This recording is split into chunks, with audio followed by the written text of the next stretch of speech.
एक पेड़ पर एक टूनी चिड़िया रहती थी। उसी के सामने एक पेड़ पर एक कौवा भी रहता था। वह बहुत सुस्त और कामचोर था। वह पूरे दिन सोता रहता था और जब भूख लगती तो यहाँ वहाँ किसी से मांग कर खा लिया करता। दूसरी तरफ टूनी चिड़िया बहुत ही मेहनती थी। उसके अंडों में से बच्चे निकलने वाले थे, इसलिए वह चिड़िया अपने बच्चों के लिए दाना जमा किया करती।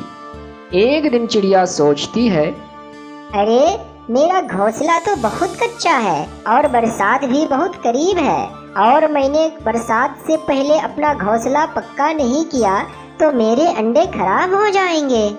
फिर चिड़िया बहुत मेहनत करके आखिर अपने लिए एक घोंसला तैयार कर लेती है। अब चिड़िया को बरसात का कोई चिंता ना थी। अब मैंने अपना पक्का घर तैयार कर लिया है, अब मेरे बच्चे बारिश में नहीं भीगेंगे। और दूसरी तरफ उस कामचोर कौवे को कोई फिक्र ना थी। वह अपने घोंसले में सिर्फ पूरे दिन आराम किया करता था। एक दिन टूनी उस कौवे के पास आती है और कहती है, कौवा भाई, अब ऐसी भी क्या सुस्ती, हर वक्त आराम करते रहते हो, कुछ तो काम कर लिया करो। बरसात भी करीब है, मैंने अपना घर पक्का कर लिया है, तुम भी अपना घोंसला पक्का कर लो, नहीं तो कहाँ रहोगे तुम।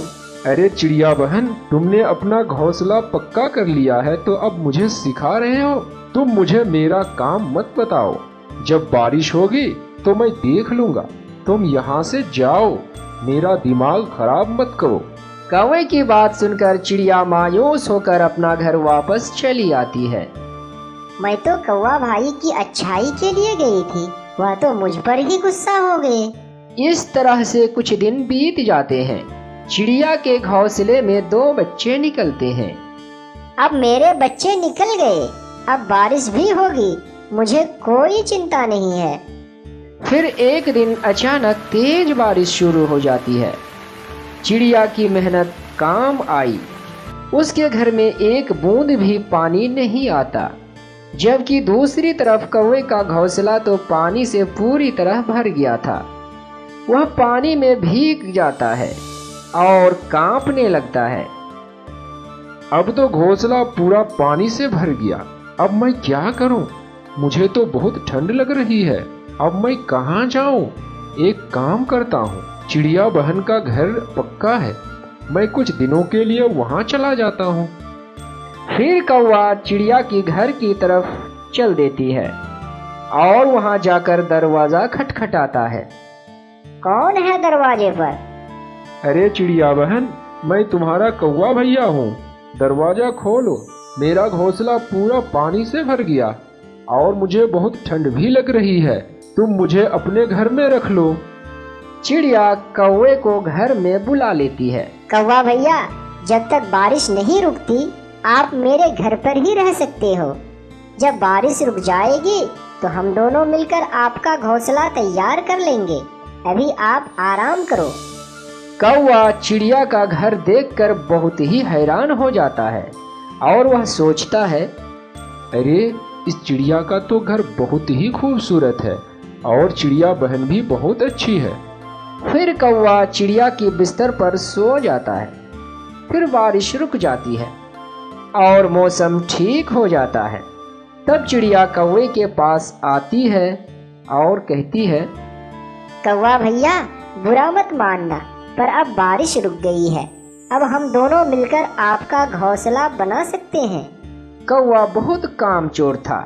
चिड़िया की यह बात सुनकर बहुत परेशान हो जाता है। इतनी जल्दी बारिश रुक गई, चिड़िया के घर में कितना मजा आ रहा है, पर यह तो मुझे अपना घोंसला बनाने को कह रही है। फिर कौवा बहाना बनाते हुए कहता है, अरे चिड़िया बहन, बारिश में भीगने के कारण मुझे बुखार हो गया है, मेरे सर में बहुत ज्यादा दर्द हो रहा है, मैं अभी घोंसले नहीं बना सकता। मुझे माफ करना कौवा भैया, मुझे पता नहीं था कि आप बीमार हो, जब आप ठीक हो जाओगे तो हम आपका घोंसला बना लेंगे। ये चिड़िया तो बहुत ही भोली है, मैंने इसे तो बहुत ही आसानी से बेवकूफ बना दिया है। अगले दिन चिड़िया कौवे के पास आती है और कहती है, कौवा भैया, मैं काम पर जा रही हूँ, कुछ देर लगेगी, तुम मेरे बच्चों का ख्याल रखना।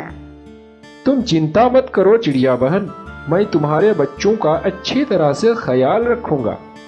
कौवे की बात सुनकर चिड़िया बाहर चली जाती है और कौवा आराम से सो जाता है।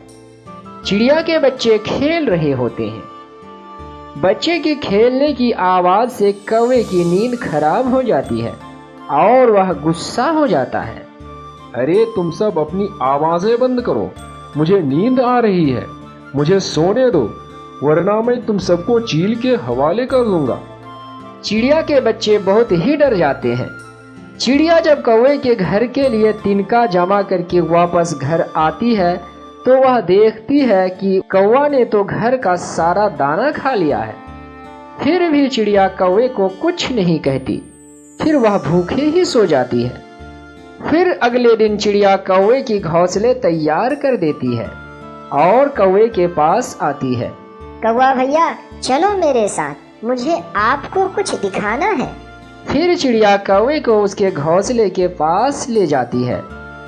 कौवा भैया, मैंने आपका नया घोंसला तैयार कर दिया है, अब आप अपने घोंसले में आराम से रह सकते हो। कौवा चिड़िया की बात सुनकर गुस्से में आ जाता है और मन ही मन कहता है, ये चिड़िया तो बहुत ही चालाक निकली, अब मैं इधर कैसे रहूंगा, मुझे तो चिड़िया की आरामदायक घर की आदत पड़ गई है। फिर चिड़िया वहां से आ जाती है। कौवे को अपने घोंसले में बिल्कुल ही अच्छा नहीं लग रहा था। फिर वह चिड़िया के घर पर जाता है और झूठ बोलता है। चिड़िया बहन, मेरे घोंसले में सांप आ गया है, मैं इसलिए बचकर तुम्हारे घर पर आया हूँ। चिड़िया उसकी बात सुनकर समझ जाती है कि वह झूठ बोल रहा है। उसका मेरे घर पर फोकट का खाना खाने और आराम करने की आदत पड़ गई है। अब चिड़िया कौवे को सबक सिखाने का फैसला कर लेती है। जब अगले दिन फिर कौवा झूठा बहाना बनाकर चिड़िया के घर आता है तो चिड़िया कहती है, कौवा भैया, मेरे बच्चे बीमार हैं और वे सो रहे हैं, मेरे बिस्तर भी खाली नहीं है, आप और कहीं चले जाएं, मेरे बच्चे आपकी आवाज से परेशान हो जाएंगे। फिर कौवा चिड़िया की बात सुनकर वापस अपने घोंसले में आ जाता है और कहता है, अरे इस चिड़िया को क्या हो गया, मुझे अपने घर पर रखने से इनकार क्यों कर दिया, मुझे बहुत भूख भी लग रही है, अब मैं कहाँ से खाना खाऊं। पर उसे दाना ढूंढने में बहुत ही सुस्ती होती है। फिर कौवा अगले दिन चिड़िया के घर पर आता है, पर चिड़िया कोई ना कोई बहाना बनाकर उसे वापस कर देती है। अब तो कौवा बहुत ही परेशान हो गया था, वह भूख के मारे बिलक रहा था। फिर वह मेहनत से दाना ढूंढना शुरू कर देता है और अपना पेट भरने लगता है। चिड़िया ये सब देखकर बहुत ही खुश हो जाती है। कौवा अब मेहनत करके चिड़िया जैसी एक मजबूत घर बना लेता है और अपनी जिंदगी खुशी खुशी गुजारने लगता है। दोस्तों, अगर स्टोरी अच्छी लगी हो तो लाइक कर दें और इसी तरह के इंटरेस्टिंग वर्ड स्टोरी के लिए चैनल को सब्सक्राइब कर दें और साथ ही साथ बेल आइकन को भी दबा दें। Thank you.